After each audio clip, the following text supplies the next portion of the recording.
folks. The Field and Garden Podcast is honored to be partnering with the Growing for Market magazine. They have been publishing practical ideas and information for direct market flower and vegetable growers for over 31 years. All the articles are written by farmers who get their hands dirty and know what they're doing. The magazine is still on the same mission as when the Flower Farmer book author Lynn Basinski founded this magazine back in 1992 to connect growers with the best ideas from other growers. There is dedicated flower content in every magazine, a decade's worth of back issues, and over 1,600 archived articles from writers like Aaron Benzenking, Gretel Adams, Pamela and Frank Arnowski, and Jonathan and Megan Lease, all available on the website. With 10 new issues every year available on paper, digital, or both, you're guaranteed to find something to fine-tune your farm in growing for market. So if you do farmers markets, CSA, farm stands, pick your own, florist sales, or wholesaling, whether you're a commercial grower or you just want to grow like one, subscribe to Growing for Market for the nitty-gritty details of growing, marketing, and the business of local farming. And I have a special offer for you. Use the coupon code WORKSHOP to get 25% off any subscription to the original Farmer to Farmer magazine at growingformarket.com. Good morning, friends. It is Lisa Ziegler from the Gardener's Workshop, and thank you for dropping in on this today. So this is a morning after. So this is Saturday morning, as I so often record podcasts early on Saturday mornings. And it's mid-July, near the end of July, actually. And last night was our Gardener's Workshop company picnic here on the farm, which was so wonderful. And I think everybody had a great time and with their families, and it was just really great here. But let me just share with you, I get my best ideas, or I get topics to talk about from talking to people that are outside of my little farming world here, right? So last night, my cousins who own QDaddies, which is a delicious 2 barbecue restaurants here in Virginia, one in Smithfield, Virginia, and one in Wakefield. And I'm telling y'all, the food is all homemade, fresh made, just totally scrumptious. Anyway, Joy, who is my cousin, and her mom is my cousin, and Joy is her daughter. Joy is quite a gardener coming along. She's a flower arranger and loves growing her own flowers. Anyway, after a little discussion with her here on the farm, I thought, oh my gosh, I have got to talk about what she asked, what her confusion is. And that's what we're going to talk about today, about kind of how my garden grows and how you can kind of have a quick, let's see, how can we say it? A quick go-to of figuring out when to plant things. But before I jump into our subject matter here, I wanted to be sure that everybody is aware that we have like a new live show opportunity for folks. It's currently on Fridays, and that of course is always subject to change. But the Gardener's Workshop now has their own phone app.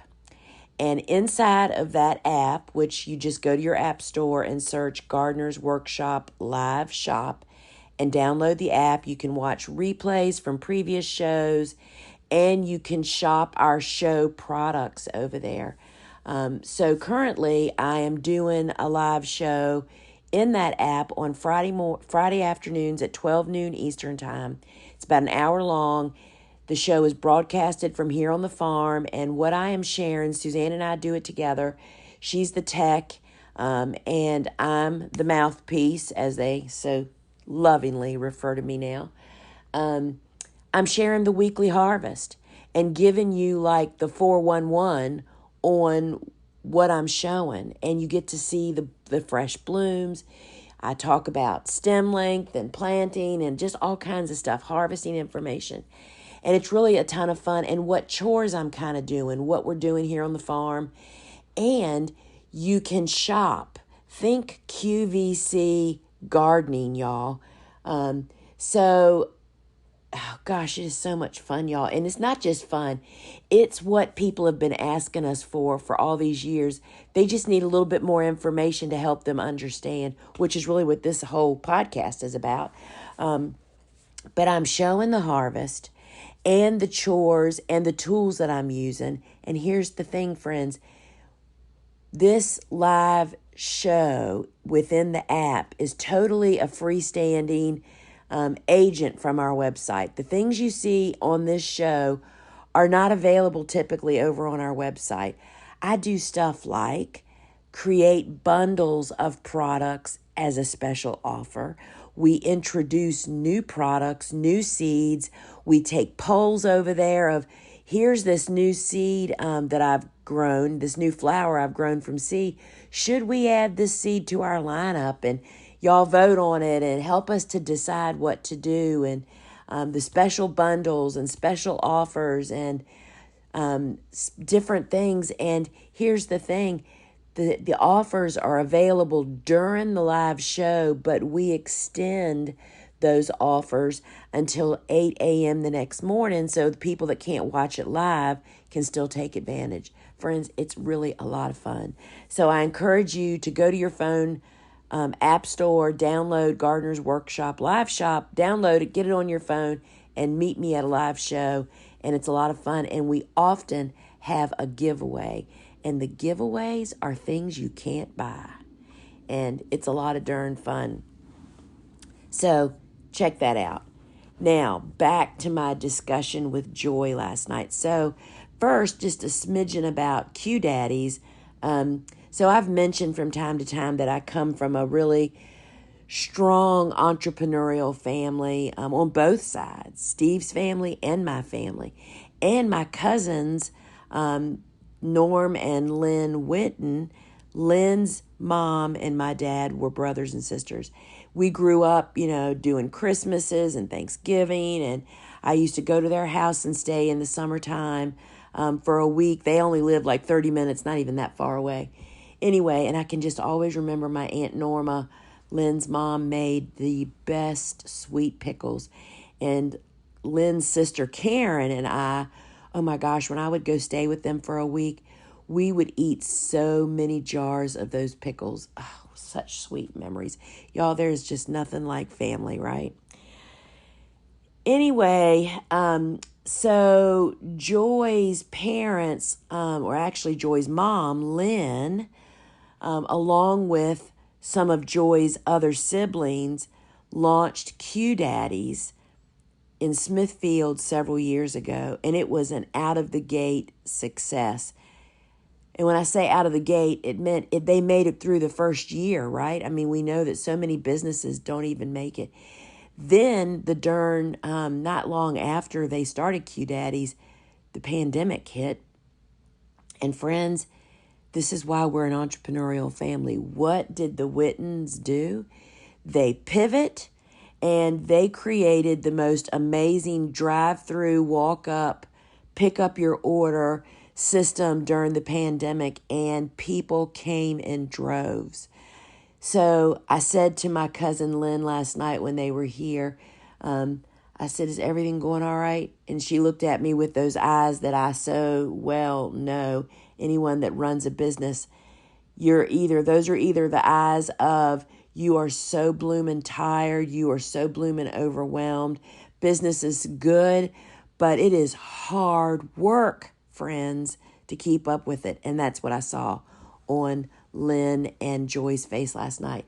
Oftentimes there's little fires that need to be put out, which, you don't tell people about those fires, because whether it is you don't have enough help, a family thing, which can so often be just a little added emotion in family business, as I know so very well. I work with my family. My husband worked with his family. It's the good and the bad of all that, right? Anyway, so after we talked about business for just a second, and I said to Lynn, we decided that it's just such a blessing, the problems that we have, because all of the problems we have are based on answers to prayer, right? Answers to good business. Everything that's overwhelming you, friends, is probably exactly what you've asked for. You have to think about that. So anyway, I said to my cousin Lynn, who is the leader of this pack over there, in this business, these businesses, I said, people just don't realize how you get here, right? And Lynn just looked at me and said, it's because you just get up every day and do it no matter what. And it is hard, but you just keep doing it. And then to be the one to push everybody else and encourage them is super hard. So I'm hoping that that's encouraging to people that feel like they're up against the wall. Even those people that are successful and are doing it still face that same problem. So friends, you don't cure. That's not a curable problem. That is being in business. So back to the point, right? So as we've unloaded QDaddies' catering van of food for our crew here at the Gardener's Workshop, we had like 25 people here with their families. And I said, let's get a picture in front of your van. And after we got all that done, I said, Joy, as y'all are driving out of the farm, be sure you check out the tunnel on your right. That is so gorgeous right now. It is totally covered in love in a puff vine, which is little green seed pods, y'all. It is so gorgeous, and it works so well in arrangements. It stays hydrated for days. It's pretty amazing. She looked at me and she said, you gave me some of those seeds last year, and I planted them, but, they get all brown and crispy, and then I didn't know what to do with them. So will they come back? Do you plant them again? How does that all work? And that led us to look at each other, me and Suzanne, to say, you know what? So many people are confused about the life cycle of specific families, which is the only way I can manage it. I don't know the details of most flowers either. I just figured out early on that if you figure out what family they belong to, and the general planting life rules of that family, it helps you to manage the whole picture, right? So, first off, I want to tell y'all, if you don't know what Love in a Puff is, you've got to go to our website and see it. It's gardenersworkshop.com, and then just search my website, Puff, and it'll come up. It is the sweetest little vine ever, and it is so beautiful. And so we're going to get here in just a minute to kind of what my overall thoughts are, based on Joy's questions, like, when do you plant that? Do they regrow after they bloom? What do you do? And the down and dirty question is, do they regrow? Is yes, if you're cutting them on a regular basis. And that's where most of us fall off. So let me just share a few tips of things that help my garden grow. So, this is a really big picture, but in general, as a 30,000 foot view of a garden and landscape for me, there are, let's see, how many groups would that be? Trees, shrubs. All right, so I'm going to say, I'm trying to get my brain process out, y'all, of how I look at my garden. I would say and I may change this in a minute, but to start out, I would say that there are 4 groups of plant families that I think of on my farm and garden. There are trees, there are shrubs, there are perennials, and there are annuals. Okay, so now I'm going to define each one of those and tell you what my general application of those. Trees. Trees obviously are, year after year, you plant trees that survive in your winter hardiness zone for your temperatures, right? And so the best time to plant trees is always in the fall. Why? Because that allows them to spend all winter getting established instead of thinking about having to grow leaves and blooms, perhaps, and all of the other things that take up their resources and their energy. So there's trees, and the best time to always plant trees is in the fall.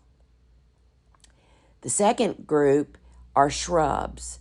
Shrubs, sometimes in the flower farming world, we call those woodies. They are plants that are woody, meaning they don't die back to the ground. They may drop their leaves. Not all of them do. Some are deciduous, which means dropping the leaves. Some are evergreen, which means they don't drop their leaves. But you plant shrubs that are winter hardy where you live. So they follow the same planting group as trees.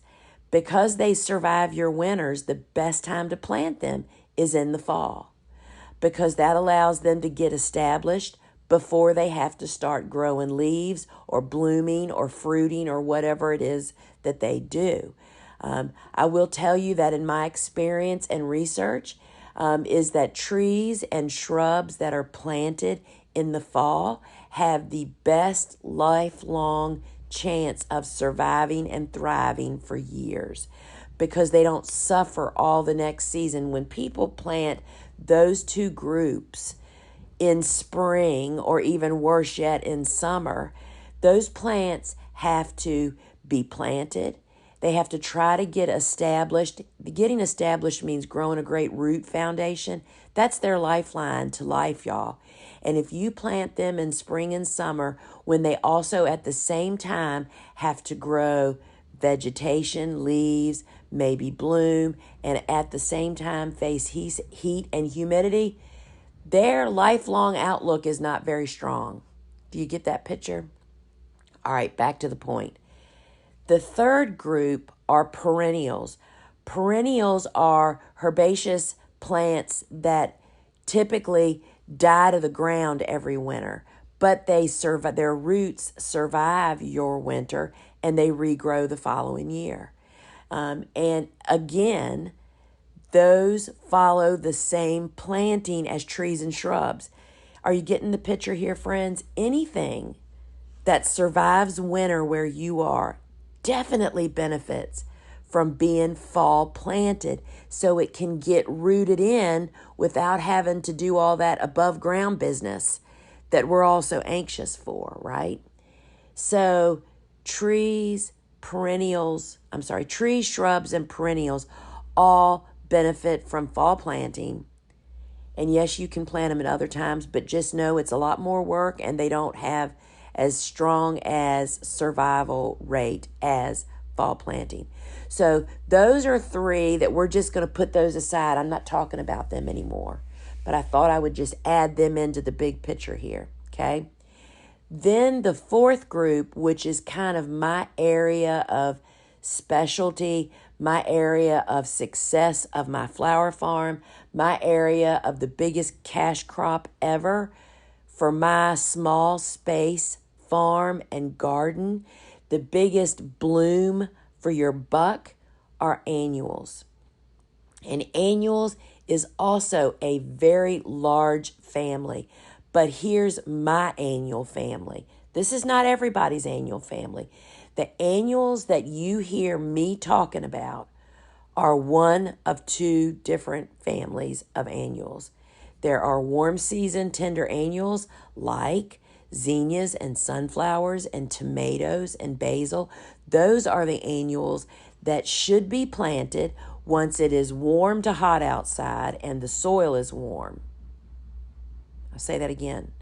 Warm season tender annuals that prefer to be planted when in the spring and summer, once the temperatures at night are above 65 degrees and it's 65 degrees and higher and holding, and it's warm outside, which means the soil has also warmed up.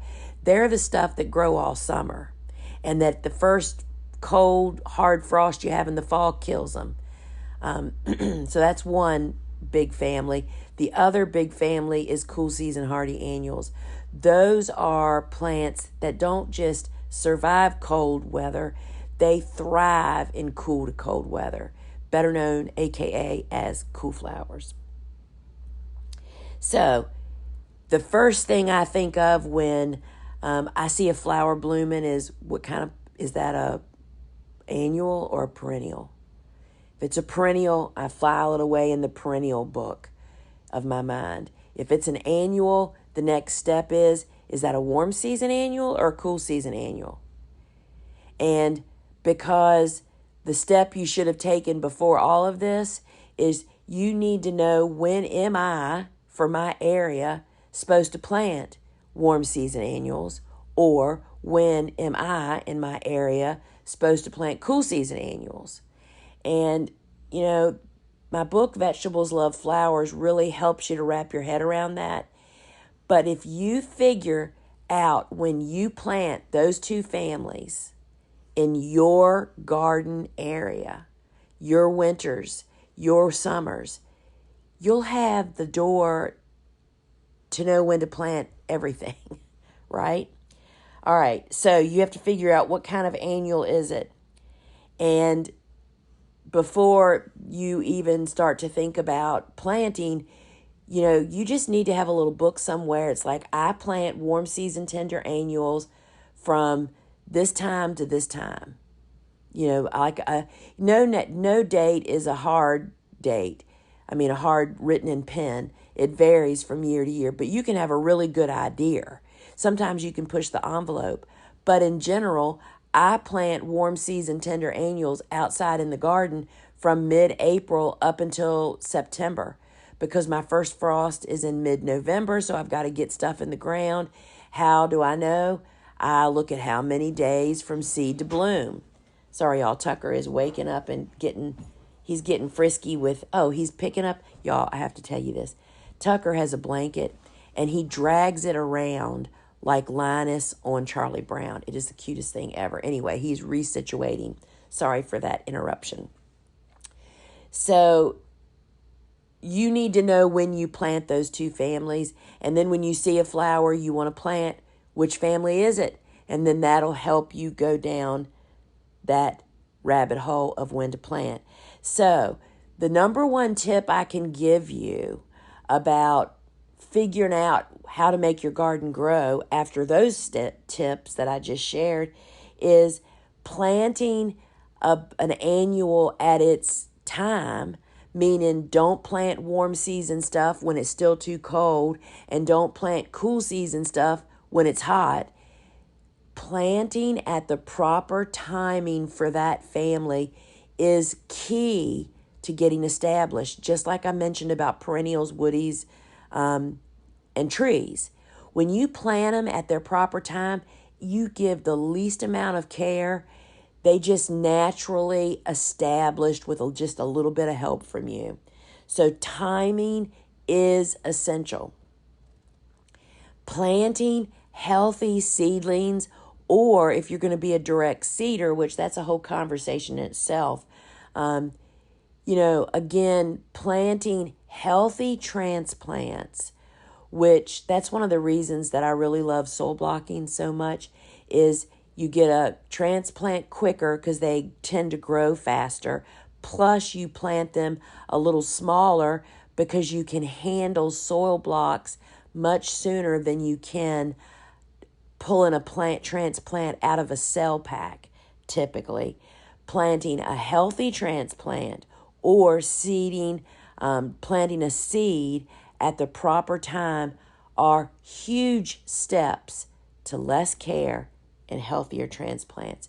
Then the next super tip is planting them in the right spot, preparing your soil, making sure it's loose enough, it drains well, it's got some organic matter incorporated in there that's going to help the soil open up the soil particles for good drainage, but also to retain moisture. And friends, if it's and most everything I talk about is full sun. I'm so sorry, shade people. I used to be a shade person, and I realized I had to make a sunny spot in my yard. You have to make those decisions, right? Cutting gardens typically need full sun. Full sun is at least 6 to 8 hours of full sun a day, but more is preferable. So, timing healthy seedlings or viable seeds planted at the proper time in the right spot for full sun and having soil that you've done something to, friends. If you can't hardly get the shovel in the ground, how is something going to grow in that, right? Then you have to be prepared to offer the support that plants need. They need irrigation or watering. They may need some kind of support if it's a cutting garden, whether that's flower support netting or some other type of support. And then, friends, here is the rejuvenation of annuals. Cut, harvest. That constantly revitalizes these plants to get the most out of them. You should never have plants for a cutting garden getting old flowers on there, because you're going to be cutting the flowers every single week. Now, here is the whole, should you replant? How does that whole cycle work? From my experience, most annuals should be replanted each season for the easiest care. What does that mean? That means annuals typically bloom for their season. Cool season, all through spring, typically. Warm season, they bloom all summer if you're cutting and harvesting, or at the very least deadheading them if you're not doing a cutting garden. And to have that same kind of show again the next season, yes, you have to replant. And yes, there are some annuals that reseed. Not all of them do that. Many of them don't, actually. But there are some that are known to be strong reseeders. What that means is if you allow the flowers to develop and make seed and then drop their seed in the garden, they will naturally sprout at their given time. That is a whole garden in itself. One of the things I think I talk about in Cool Flowers is how focusing those reseeders, which are typically more cool season annuals than warm season annuals in my experience, to actually plant those in a designated area so that you can focus and make the most out of that reseeding. Because friends, it just doesn't happen all by itself. It'll reseed, but the maintenance is much more labor intensive to make the most out of that situation. That's why I tell people, as a flower farmer, you have to replant every season. But to get that big bang for the buck, year after year, you have to replant those annuals. And friends, it is far less work than keeping a perennial bed weeded year-round and cared for. That's a big old misconception. I think people think annual gardens are more work, but in fact, I don't. In my experience, I do not find that to be true. So for annuals, you do replant them. You replant them in their season, and you're going to know when that season is for you. If you need help figuring that out, both of my books, Cool Flowers and Vegetables Love Flowers, kind of takes you down that yellow brick road of when you figuring out when you plant. And people are always saying, well, what are you planting now? I hate to even say that, because what I'm planting now is most likely not what you should be planting now. You really have to figure out seasonality, what your seasons are, and what plantings you should be planting turned what seasons. And friends, once you figure that out, it opens the door to all plants, and you know when to plant them. It is truly that simple. And that is the whole revelation about Cool Flowers. Cool Flowers is my book about the cool season hardy annuals. And it's like, because I started my flower farming career at the end of a summer, and I was so anxious to plant stuff, I had learned about one or two cool season hardy annuals, and then as I dug deeper, there was like all these other cool season hardy annuals, and nobody knew that you're supposed to plant those during cool to cold weather. And it was like I felt like I was on a treasure hunt. But friends, our grandparents knew to do this decades and decades ago. And it was because they were so in tune with their gardens, right? Because a home garden was part of almost most families, right?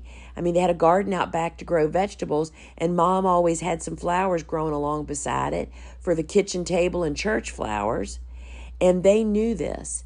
We just kind of let it fall to the wayside. And I kind of talk about all that in the books, how that all happened. But it's all about living in the seasons and knowing your seasons and knowing what seasons different families are planted. And if you narrow it down to 4 families, trees, shrubs, woodies, perennials, and annuals, you can figure it all out. It all comes together, friends. So, folks, I hope this has cleared the way. And, we're in the dead of summer.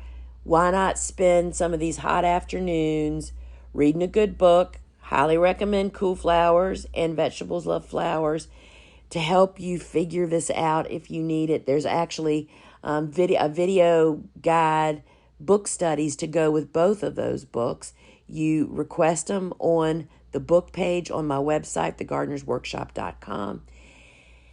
And friends, we're just all about helping people grow flowers at all levels, whether you are a home gardener like my cousin Joy, or a budding flower farmer, or wannabe, or a seasoned flower farmer, because it's surprising how many people are doing it that still are struggling because they're missing the foundation steps, which for me, what I've just shared with you is the foundation of knowing when to plant what and how to keep it going, or do you replant it over and over again?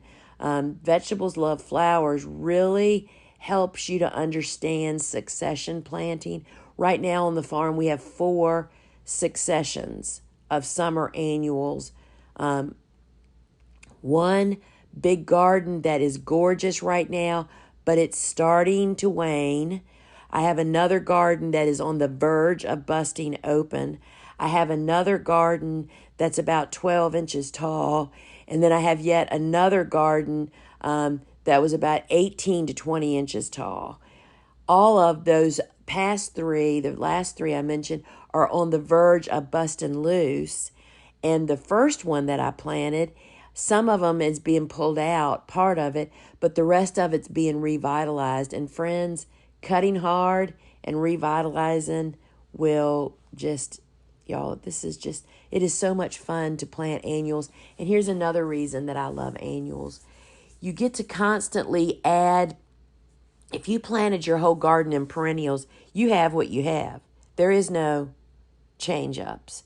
With annuals, with each succession, I change up the colors perhaps. If I come across a flower, a warm season annual that I didn't know about or I forgot about earlier in the summer, I can add it in. And you can plan your bloom colors by seasonality. What people want in early summer is definitely different than fall, right? Fall colors. So, friends, I hope this has helped.